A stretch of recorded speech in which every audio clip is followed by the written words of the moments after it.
Hello दोस्तों, आज बात करेंगे 1117 वोल्टेज रेगुलेटर आईसी के बारे में।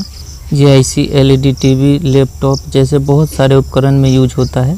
हमारे घरों में जो सेट टॉप बॉक्स होता है डीडी फ्री डिश वाला, उसमें देखिए यहाँ पे यूज किया गया है। ये सेट टॉप बॉक्स के कार्ड में पावर रेगुलेटर का काम करता है। ये 1.8 वोल्ट का लगा होता है। ये 3 पिन का आईसी होता है। इसका लेफ्ट साइड वाला पिन नंबर 1 होता है, बीच वाला 2 होता है और राइट वाला 3 नंबर पिन होता है। इसका 2 नंबर पिन और हीट सिंक आपस में जुड़ा होता है, इसलिए दोनों जगह से वोल्टेज आउटपुट करता है। ये 2 तरह का आईसी आता है। एक ये एडजस्टमेंट आईसी है, जिसको हम आउटपुट वोल्टेज 1 से 12 वोल्ट तक एडजस्ट कर सकते हैं। लेकिन ये दूसरा आईसी जो है वो फिक्स है। ये जो आईसी पे लिखा होगा वही वोल्टेज आउटपुट करेगा। इस आईसी में हम मैक्सिमम 15 वोल्ट तक इनपुट दे सकते हैं। इस आईसी के आउटपुट पिन से 1.2 वोल्ट से 12 वोल्ट तक मिल जाता है। इस आईसी का मैक्सिमम करंट लोड 1 एम्पीयर तक होता है। इसका 1 नंबर पिन ग्राउंड होता है, 2 नंबर पिन वोल्टेज आउटपुट होता है और 3 नंबर पिन से हमें वोल्टेज इनपुट देना पड़ता है।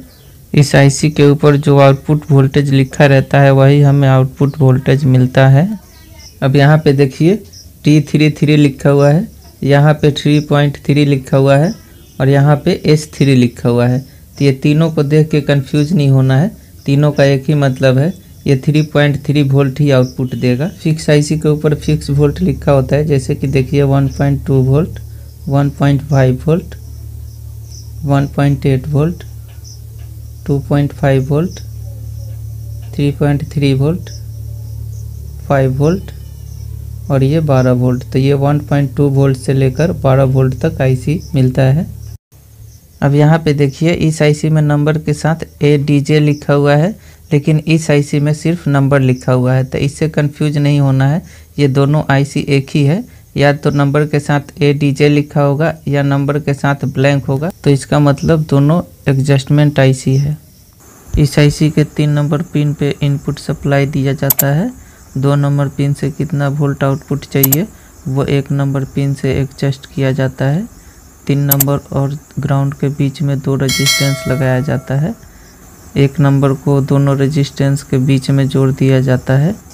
अब आउटपुट में कितना वोल्टेज चाहिए ये दोनों रेजिस्टेंस को एडजस्ट करके और वो वोल्टेज ले लिया जाता है। इस आईसी में 1 वोल्ट से 12 वोल्ट तक आउटपुट मिल सकता है।